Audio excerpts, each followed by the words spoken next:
Hello everyone, this is Erik, the Asian movie enthusiast, and this is my review of Bleak Night, a Korean movie from 2011.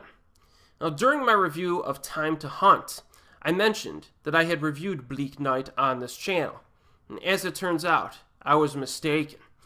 I mentioned it a few times in our live streams, and it also had an honorable mention in my top 20 Korean films from 2010 to 2016 list, but I never did a separate review for it. This video will rectify that. Now, the plot synopsis is fairly simple on its surface. A teenage boy commits suicide, and his father searches for answers as to why.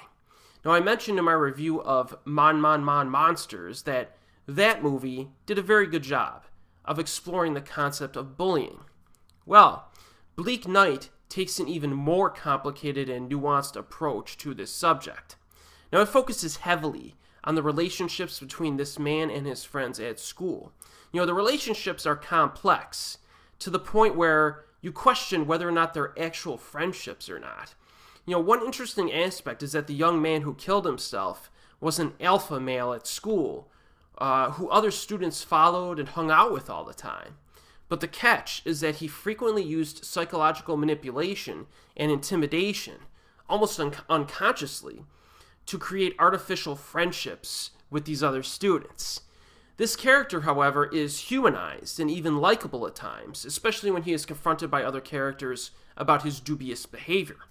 Now, this guy is basically dysfunctional at developing friendships naturally, which is a really interesting and unusual way of exploring the subject of bullying.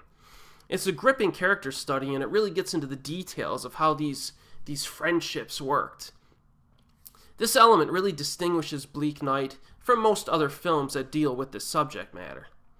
The director, Jung-min, and two of the actors, Je-hoon Lee and Jung-min Park, would later reunite for Time to Hunt. So they have their own little team going here. Sung-ha Cho also appeared in both movies. So, since all of these guys are talented, if they wanted to work together again on their next project, I'd have no problem at all with it. They're basically 2 for 2 in my book. The performances in Bleak Night are very good and realistic. The story does bounce back and forth between different times, but it's very easy to follow. At least I thought it was. It's not really confusing.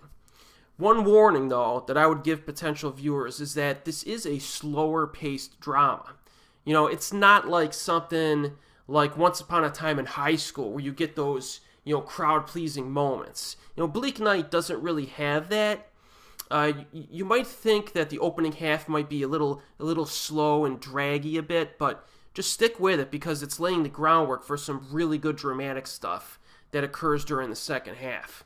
And this does have an emotional impact to it. I really like the ending. So Bleak Night is a very impressive dramatic film that I strongly recommend. It's most readily available on Region 2 DVD with English subtitles, and that's the Third Window Films release. And as always, we'll see you next time.